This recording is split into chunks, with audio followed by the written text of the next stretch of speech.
At a cold, misty dawn, the container port slowly wakes up. Steel boxes glide through the fog on creaking cranes, anonymous and identical, yet moving trillions of dollars in goods every single year. How did this plain steel box quietly reshape trade, reshape cities, and reshape the lives of billions of people on Earth?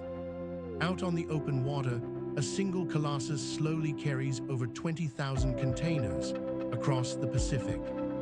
Days later, that same steel box might become an Amazon delivery on a quiet suburban doorstep, or vanish in a supply shock that leaves supermarket shelves suddenly, eerily empty.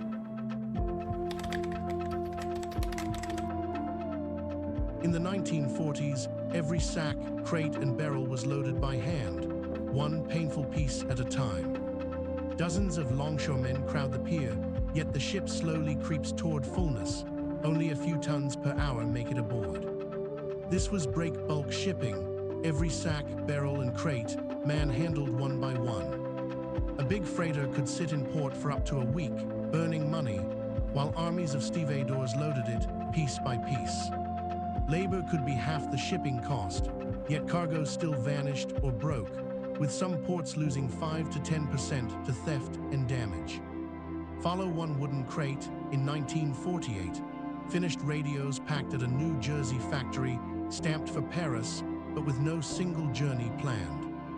At the city docks, men unload that same crate by hand, then stack it in a shed and reload it piece by piece into the ship's hold.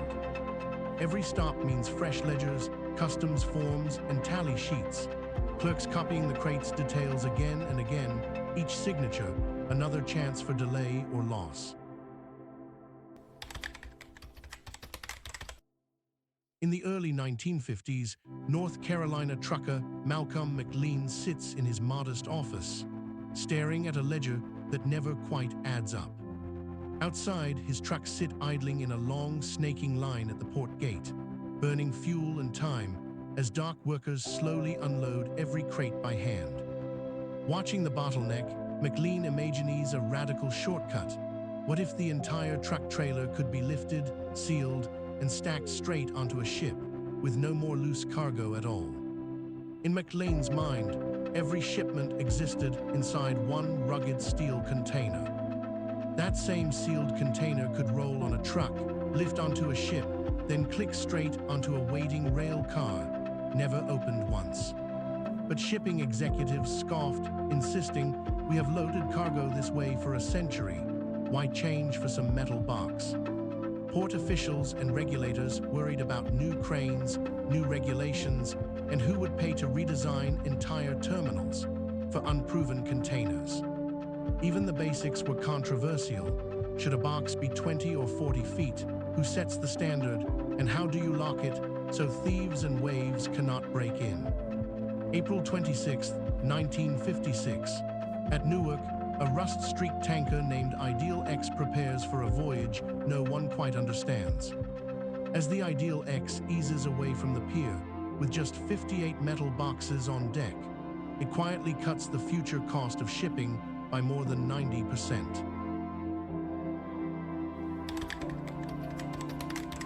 On the left, a 1950s dock, dozens of men hauling loose crates, sacks, and barrels by hand, loading a single ship for days. On the right, a modern container terminal. Towering gantry cranes pluck 40-foot boxes from ship to truck in under 2 minutes, guided by software instead of shouted orders. Before containers, shipping a ton of goods across the Atlantic could cost the equivalent of $50. By the 1970s, containerization pushed that below $5. To squeeze every cent from those savings, ships grew from modest Panamax vessels carrying 5,000 containers to today's megaships hauling more than 20,000 in a single voyage. Once containers made ocean freight dirt cheap, it suddenly became viable to manufacture T-shirts in Shenzhen and sell them in Chicago. Retailers in the West could now coordinate global supply chains, ordering months ahead, filling containers in Asian mega factories, then unloading them directly into suburban big box stores. Containerization did not just transform ports, it pushed the sea inland, creating vast logistics hubs hundreds of miles from any coast. Here, a single, standardized box can roll off a ship, ride a train 1,000 kilometers, and slide straight into an automated warehouse without ever being opened.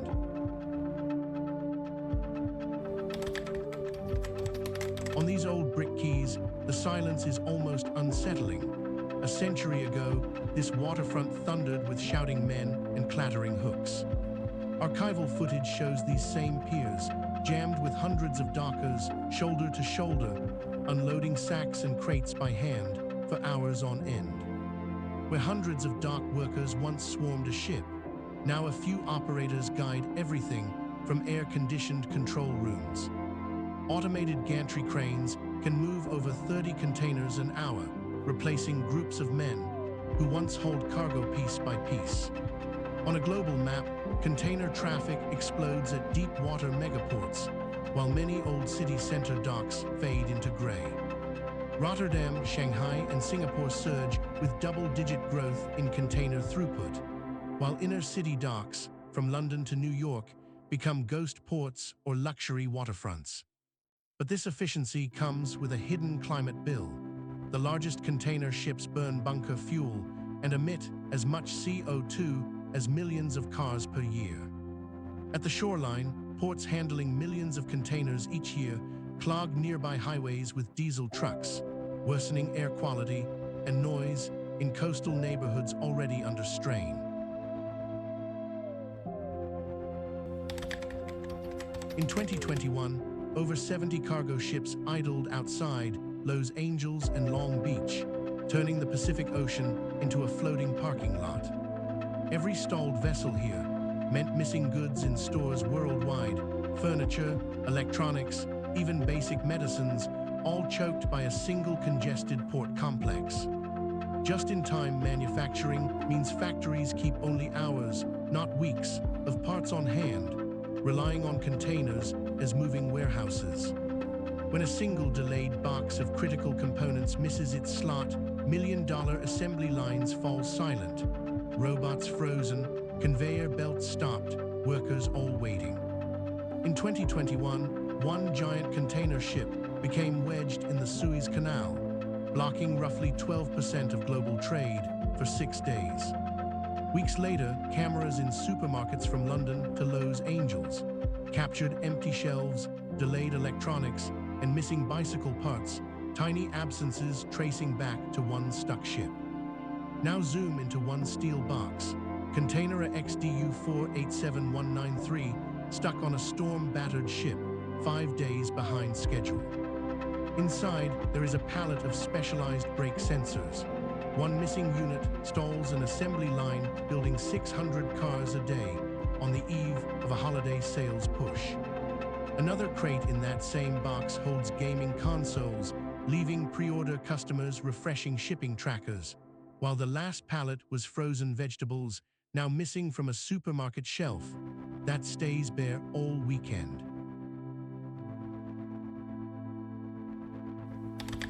Not every container gets a glamorous second life. Most end up here in vast graveyards on the edge of port cities. Up close, you see decades of travel etched into the steel, salt scars, dented corners, and logos of shipping lines that no longer exist.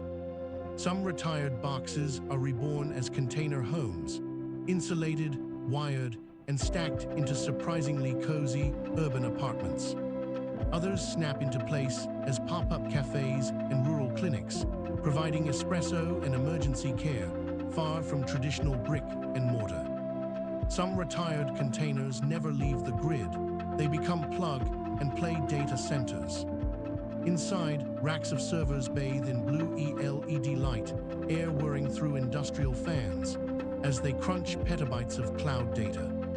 Others are packed with lithium-ion battery racks or mobile lab benches, stabilizing wind farms 1 week and testing soil microbes on a remote field site the next.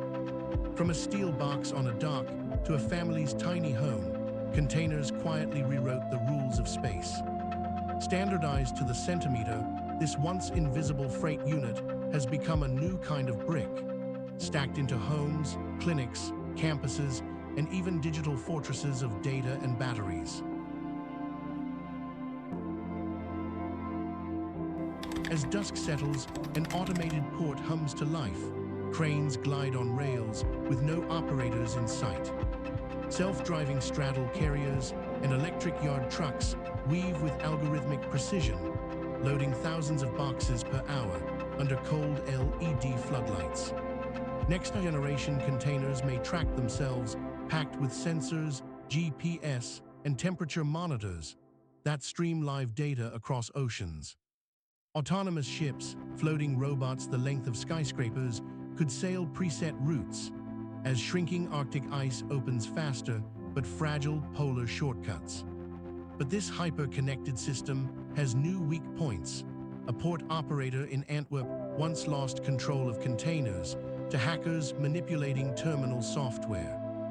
Reliance on a single steel box means a disruption, whether software failure, cyber attack, or choke point closure can ripple instantly through global supply chains. Engineers now test more resilient systems, decentralized logistics software, mixed cargo standards, and ports that are able to run in safe offline modes when networks fail. If one standardized steel box could redraw the world's map of trade, then what invisible object around you is quietly doing that today? Is it the cheap sensor in a warehouse, a dollar store charger, or a forgotten router humming under your desk, already reshaping the next century?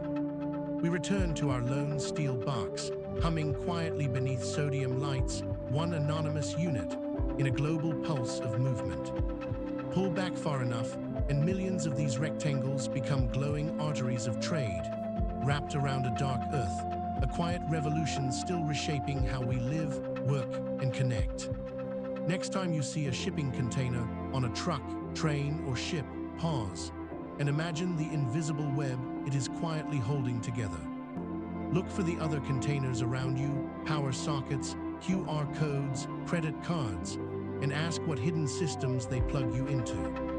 If you want to keep exploring the secret lives of ordinary objects, subscribe and watch our next episode on the Barcode's Hidden Empire.